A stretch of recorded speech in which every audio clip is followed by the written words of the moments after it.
It's that time of year again in North America where our kids will be in and around water more. Here are some of my tips for being safe around water. Bright suits save lives. It's harder to see a suit that is blue or a dull color underwater and also outside the water.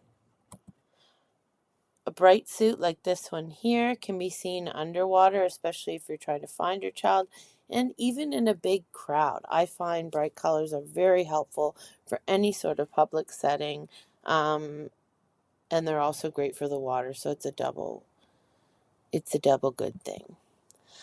This one right here, tip 2, is going to be full coverage. This is a nice bright suit, but a full coverage bathing suit is just something I really prefer. 3 reasons. Pedophiles have AI technology that helps take the suits off, so the more coverage, the better. Less sunscreen. You don't have to use as much sunscreen when there's full coverage, and also there's more of the bright color, so you're going to be able to see more. Next, tip 3 is to buy one size up. So it's easier to take on and off in the washroom, and it also lasts till next year. At a public swimming location, always go with your child to the washroom and don't just wait outside. These are one of the prime places for predators to lurk, and they often lurk in those stalls because they know parents will send their kids in alone while watching other kids. So keep that in mind. On this tip as well, don't get your child to change in front of everyone. Most places have change rooms. Treat your child's public nudity, the same way you would your own. If you wouldn't want it seen for yourself, then just do that same for your child. You don't have to go to a dressing room, but make sure that they are covered and given privacy. Water wings are not safe. These water wings are really popular. They look really safe. They are not. They tip children forward instead of keeping them upwards. It's actually safer to not have them. These right here, I think we can all assume that they are not safe. They're not going to do anything. They're just basically decoration and fun. They give the perception of safety, which in my opinion makes them dangerous. Life jackets are designed to turn a person onto their back if they are unconscious.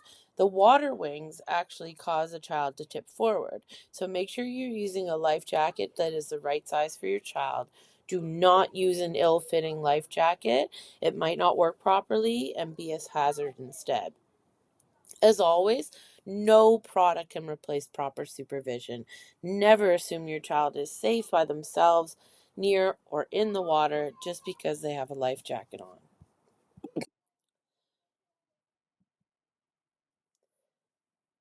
Family pools need to be fenced off. If you have a kids' pool like this one, never leave kids unattended. Because children can drown in just 1 foot of water, I believe. It's probably even less. I think it's like a couple centimeters of water. For you guys, to be like a couple inches of water. Especially if maybe they get hit in the head or something happens, then they can pass out. So never leave a child unattended by any sort of body of water, even the smaller pool like this. I prefer sprinklers for home because it is so much less stress. You don't, drowning happens really fast, really quickly, and it's almost always extremely silent. So in my opinion, it's just not worth the risk. I would go for sprinklers at home instead of these little mini pools. For myself, I find it a lot less stressful. Tip 8. The water in your garden hose can be scalding hot and full of mold. A lot of people don't realize this.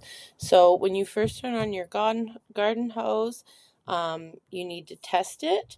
I can promise you if it's a hot day, the water in there is going to be hot. So wait till it's not hot anymore before you let your children use it.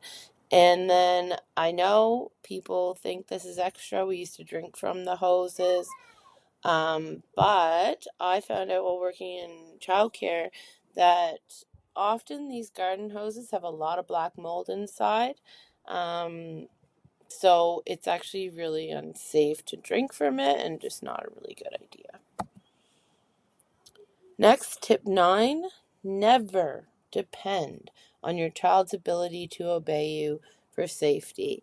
Even if you have a fence, even if you have a latch, even if you know, never, even if you've told them not to go near the pool, you've told them not to do this and not to do that, children don't always listen.